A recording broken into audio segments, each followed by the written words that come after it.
Update. Last year, boyfriend 33 male quit his job without telling me, and now he refused to look for another job. I'm 31 female, tired of paying for everything. Original post. My boyfriend 33 male quit his job last year without telling me. I only found out 2 days before the rent was due, as we split everything 50-50 when I asked him for his part of the rent. When I asked, he simply told me he quit because he was tired of working at that place. Since then, I've been paying for everything, including rent, food, gas, bills, and anything he needs. I had to work 2 jobs while going to school for a while. It was hard, but I finally finished school a couple months ago and I found my dream job. I make enough to live comfortably, even take care of my boyfriend and still have money for savings. However, I still want him to get a job to support himself because I think as an adult, he needs a job.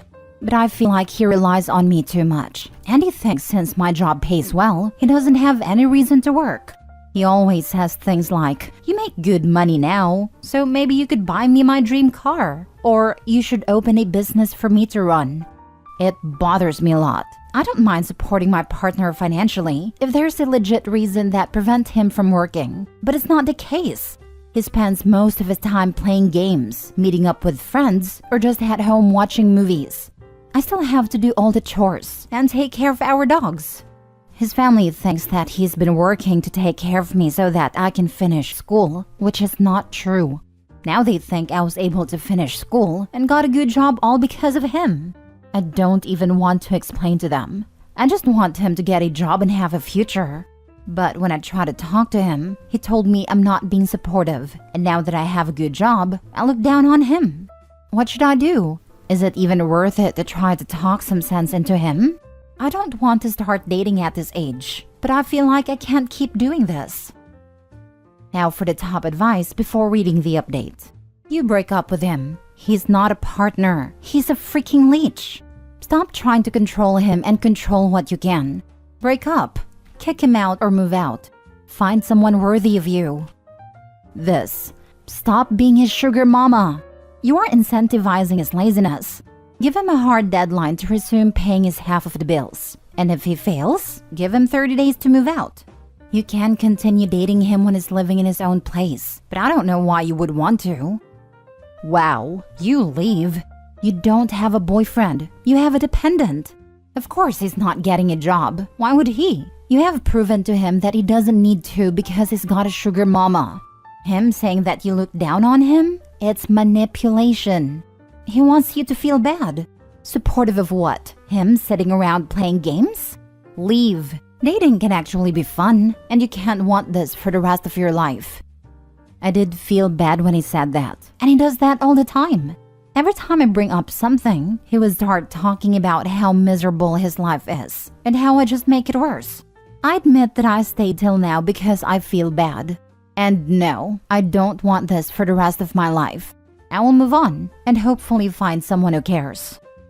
Next time he tells you how miserable his life is, say, "Okay, I'm going to help with that and leave." Or make him leave, since he doesn't help/pay for anything. Also, you should correct his family's belief that he supported you through school. Don't perpetuate the lie that he is supporting you. You can do so much better. He's not a partner. I will have a talk with him this afternoon to tell him it's time to end things and he needs to move out. He will probably give me the "my life is miserable" talk again, but I think reading all these comments makes me realize I should feel bad for myself and not for him. I'm sure once he moves back to live with his family, they will reach out to me to tell me how good he has been treating me and how he helped me through school. They've done it before when I told them things weren't working for us, but I will tell them everything this time. I left an abusive household in a situation very similar to yours, but it went on for much longer, and I only wish I'd left sooner. As for dating at this age, I see you're 31. I met my husband at 34. He's wonderful, and we're happy in a healthy relationship. He has a great job and a small growing business.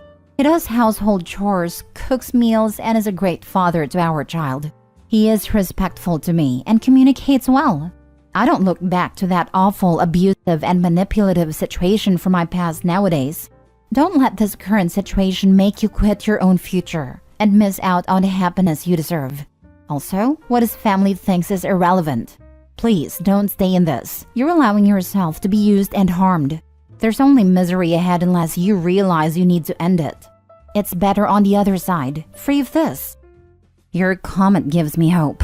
I will probably not gonna date for a while after this, but just knowing that there's a chance that I can still meet someone who loves me really helps me feel better about my situation. I think once I resolve this and focus on myself more, I will be happier. Beside this relationship, everything else is going very well for me. I don't depend on anyone, so nothing will really change, except I will have one less thing to worry about. Thank you for sharing your experience.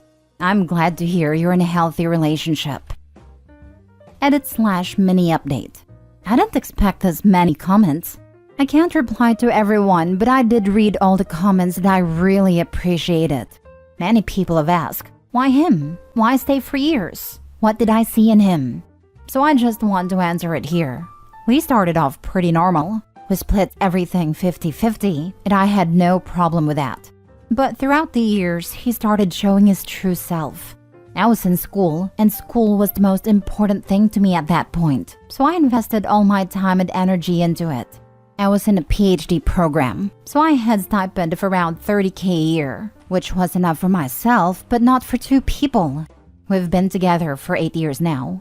After he quit his job, I was very stressed out, but I had to focus on school and tried to do everything I could to survive. I didn't have time to really think about my personal life, and I also didn't want to go through any changes in life, so I just let it be. In addition, he guilt trips me a lot, so I feel bad for him. But now that I have a stable job, I have time to really think about my future, and I don't see myself being with him long term. I don't think it would be as easy as, hey, let's break up, because I know he wouldn't let it go that easy. But I'll start planning to get out. Maybe ask some friends for support. His name is not on the list, so I'll stay where I am and he'll have to move. Now for the full update. It's been 2 months since I posted about my situation on the sub, and I just want to give you an update of how things went after I made that post. Before I go into the details, I just want to say I really appreciate everyone here. After I resolved everything, I occasionally would go back to my original post and read the comments to remind myself that I've done the right thing. After posting on here, I went home from work that day and asked my friends to come over but stay in the parking lot while I sort things out with my now ex-boyfriend. Before I could even start the conversation, he told me his friend got a new car recently and how I should get him a car since I can afford it. I got really upset and told him he could have got himself a car if he was working. I told him how stressful it has been for me with him not working and fully relying on me. He started the "my life is already miserable and you're not being supportive" talk.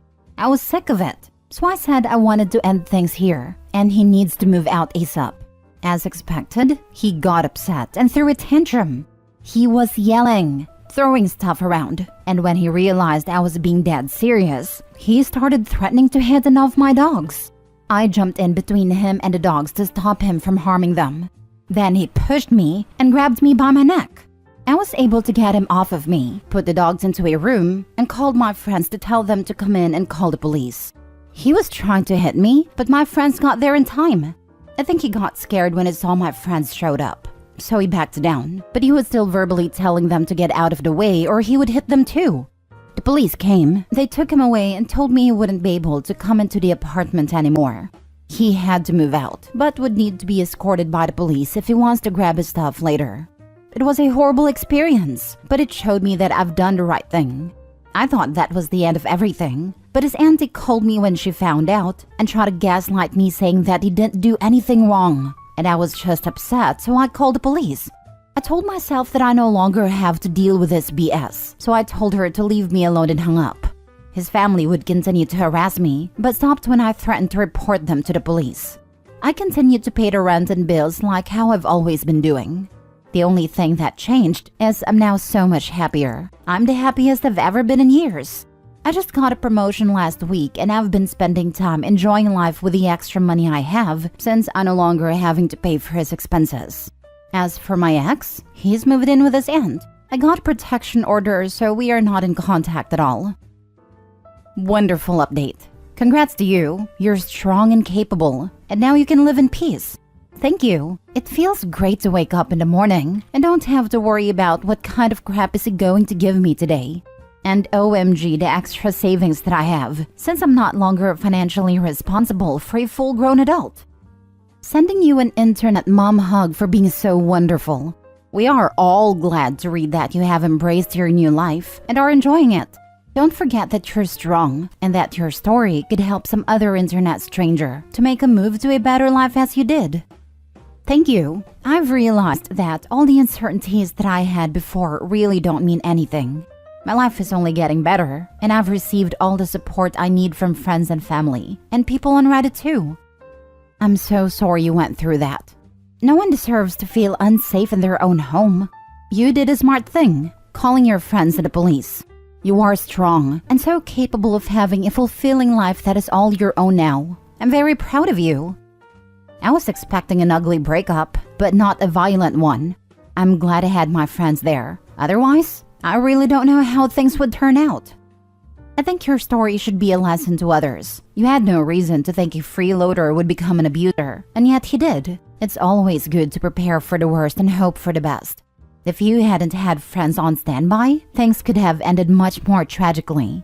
I am glad you took precautions. Too many times people assume, yeah, they'll be upset or hurt, but they would never hurt me. I also just thought that I'd have my friends there in case he refuses to leave. I wasn't expecting things to escalate that quickly. You were right. If my friends weren't there, things could have turned out much worse. Last story. Am I the a-hole for not paying my girlfriend's bills? I met my girlfriend 8 months ago. We lived in different cities, but I work remotely, so after doing the long-distance thing for a while and going back and forth between the two cities, she asked me to move in with her, since I don't really have to stay in the city I was. I was very reluctant at first due to the short period of time we were dating for, and the fact that I would be moving into her place, which creates an imbalance of power in the house. However, after she insisted for a while, I decided to move in with her. I am a software engineer making about $140K a year. She's a teacher making $45 to $50K a year. In my own apartment, my rent was $1,400. With utilities, I pay about $1,550 per month. She, on the other hand, rents a house for $2,400 because she has 3 dogs and a cat, and an apartment wouldn't be ideal. She also has a roommate paying half of her rent. I moved in last month, and the deal is I will be paying 2/3 of the bills. The roommate will be moving out soon, and after doing the calculations, my part amounts to $1,700, including utilities. She would pay about $750, which is way less than what she was paying before. For me, it's slightly more, but I don't mind since I make way more than her. However, since I moved in, she kept talking about wanting to be a stay-at-home wife/mom.